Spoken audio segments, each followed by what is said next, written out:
Vranje had a well-developed shoe production company. Founded back in 1958, it started producing top-notch shoes which quickly made it the leader in women's and sports shoes in Serbia, Yugoslavia, and the Balkans. The people were proud of their shoe company, and it was called Koštana, named after the title of a book written by Boris Stanković, a famous Serbian writer born in Vranje. At its height, the company employed 4,000 workers and had production facilities in several municipalities around Vranje.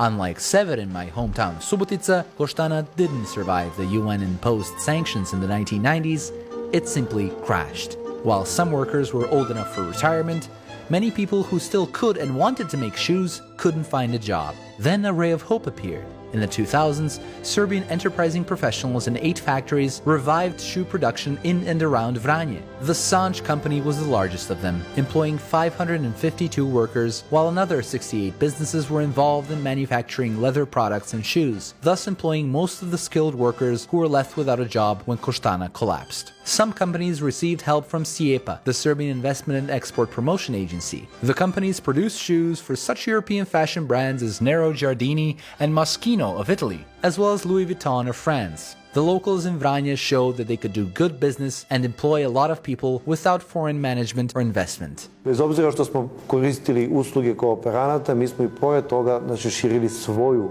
proizvodnju i ujedno sa kooperantima u gradu sarađivali i oni su se pored nas paralelno širili, što je jako bitno da se kaže.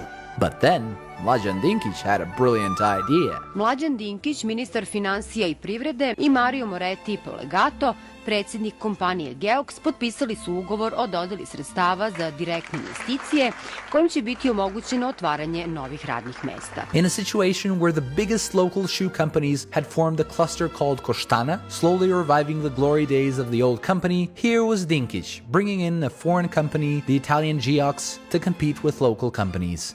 Fair enough, one might say. Some healthy competition couldn't hurt. The problem was that unlike the local companies, which received around $2,800 per worker from SIEPA, Geox received over $12,400 per worker from SIEPA. Onda je to jednostavno tržište na koje vi nemate fair igru. This allowed Geox to snatch up many workers from the local companies which were doing good business, and with them snatched up the profits as well and took them to Italy. Došlo je do odliva radnika, jer mi ne možemo da konkurišemo nekome ko ima podsticaja 5 puta više od nas, koji dobije besplatno kompletno građevinsko zemljište, kompletne priključke za struju, za vodu. I lično smatram da je prioritet bio neka vrsta slikanja medijske propagande, dovođenja investitora, a ne šta će sama ta investicija da donese u globalu. The local shoe companies were no match for Geox, and their dream of reviving the pride that was once Koštana was fading away.